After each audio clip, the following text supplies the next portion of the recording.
Picture yourself or the person you love the most.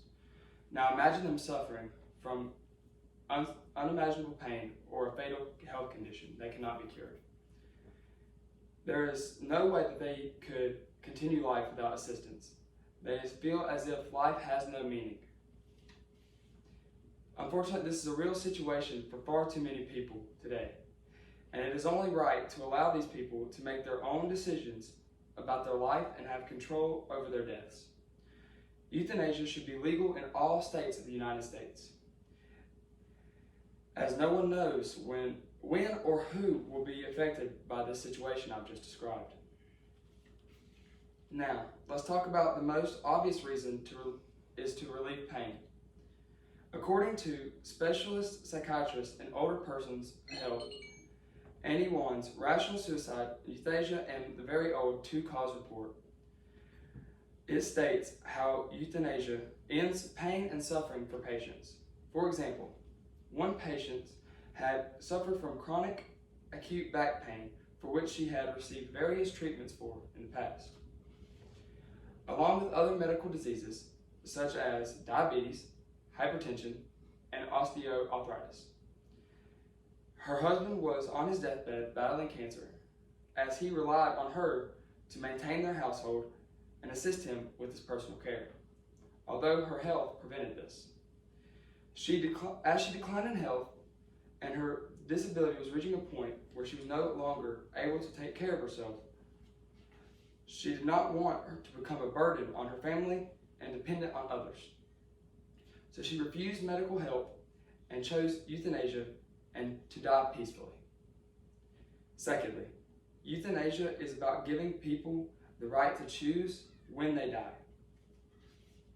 According to expert on the medical experience of death, Jessica Zitter's article, Should I Help My Patients Die? It states, everyone has the right to choose how they live and die.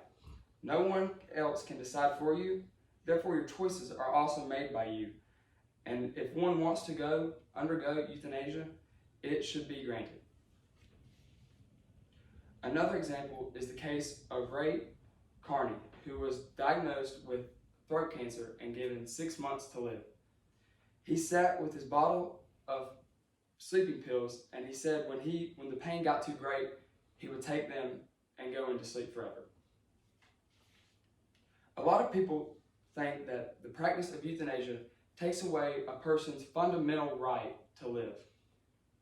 What they fail to see is that our lives as human beings also implies death.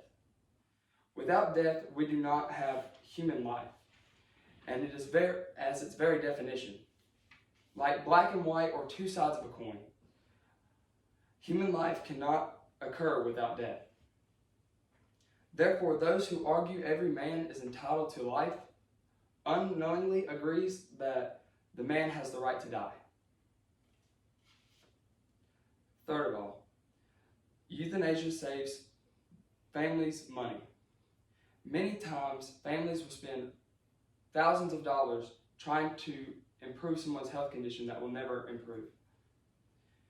In a way, we wind up spending more money on a situation that will never get better.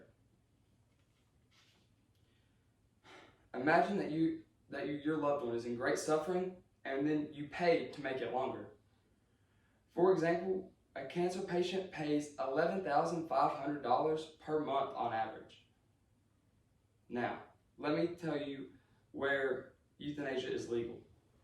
According to highly ranked UK doctor Tahala Khan Berkey's article on attitudes and practices towards legal euthanasia, it states that the countries where euthanasia is legal are Belgium, Canada, Netherlands, India, and Japan, along with the 5 US states that it is already legalized in, which are California, Oregon, Vermont, Washington, and Montana.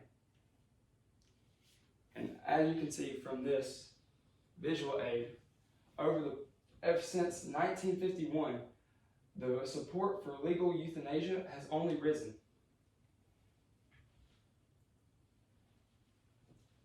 In conclusion, life and death is a personal decision. Your family, your friends, The doctors and even the government can't make that choice for you. Death is a final decision, a final destination, and it should be legalized. Think about it. Euthanasia ends pain and is about choosing when you want to die. And it also stops people from suffering that need it the most. And on top of all that, it can save the families thousands upon thousands of dollars in medical bills.